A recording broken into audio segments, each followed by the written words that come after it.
Welcome to Trails in a Flash.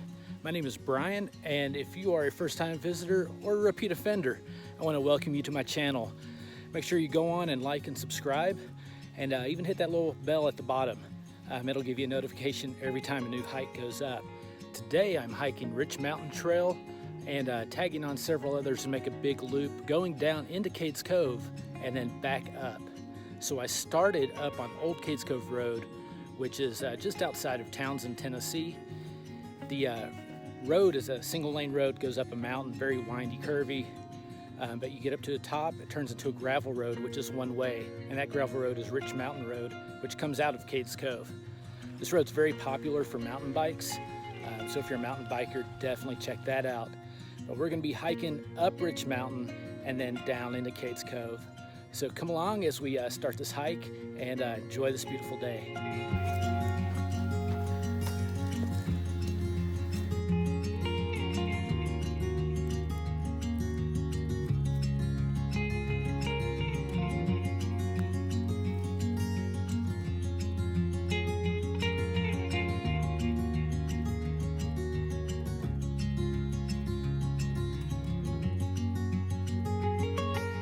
Made it up to Indian Grave Gap Trail, and man, that was a long climb.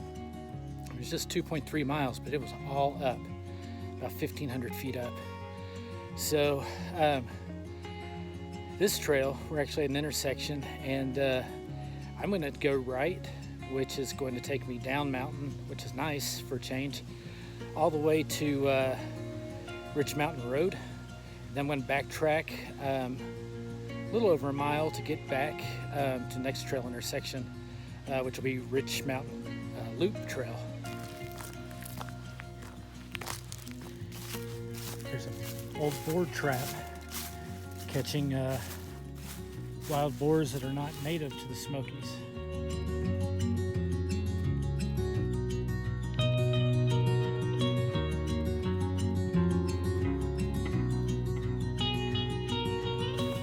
Made it down to the road, turn around and go right back up.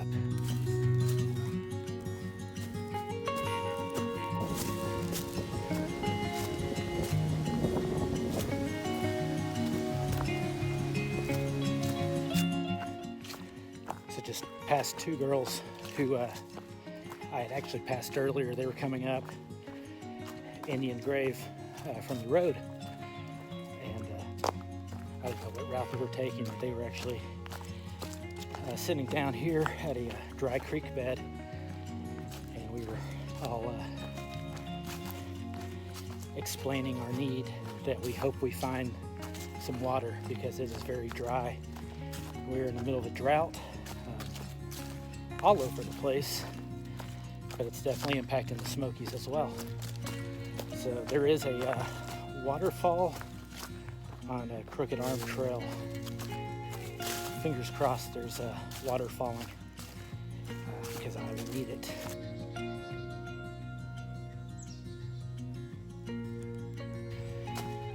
So I just had to slow up my pace a little bit because I came up on a doe right on the trail, and she just had no desire to get off the trail. And there's a rule, you know, don't approach any animal in the park, and even something as harmless as a doe. You want to give it space. So I would let her walk up the trail a little bit, and then I'd walk up till I saw her, give her some space to walk up. And we've been doing this for about 3 or 4 minutes. She finally got off, just eating, enjoying life, and not really caring about me.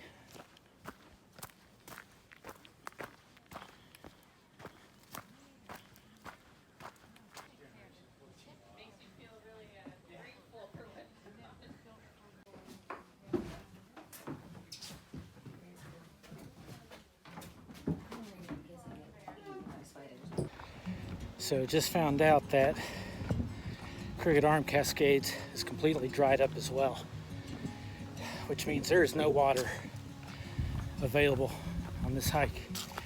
So I'm taking a detour, walking down to Cades Cove campground, and hopefully I can find some water. Luckily, the picnic area at Cades Cove had a creek that had water in it. So completely packed full of people. A couple people offered me some little bottles of water, but I was already filtering, so it worked out all right. But drank about 1.5 liters of water, ate a little food, and filled up both my bottles, and actually kept some water in my bladder that I can filter if I drink all my water, which I probably will.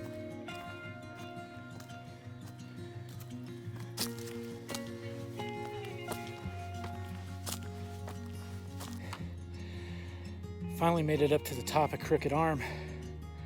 What a butt kicker. I definitely slowed my pace down a lot just so I wouldn't be sweating as much.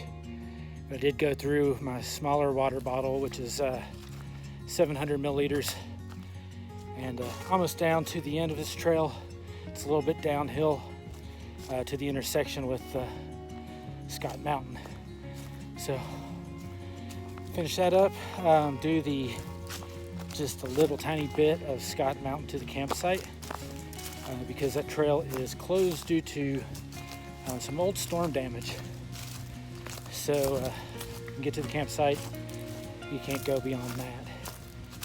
So kind of a bummer when there's a trail on your list of the 900 miles and you can't hike it. But it is officially closed with no ETA on when they are going to reopen it, or if they're going to reopen it.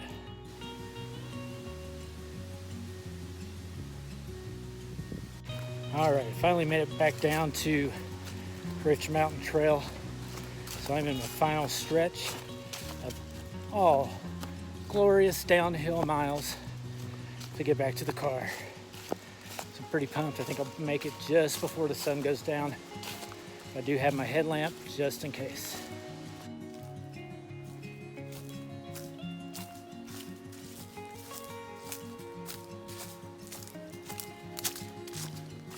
All right, sorry for the dim light. I made it back and had to use my headlamp for all of 2 minutes making it back to the car. So all wrapped up for the day. What a beautiful day for a hike. Couldn't have asked for better weather or better trails. Maybe a little more downhill would have been nice, but that's the fun of hiking. So if you enjoyed this video, give it a thumbs up. Leave a comment down below if you have any questions about the trails. I'll post all the trails that I hiked down below as well. And if you haven't already, go on and subscribe. And until next time, this is The Flash, and I will see you out on the trails.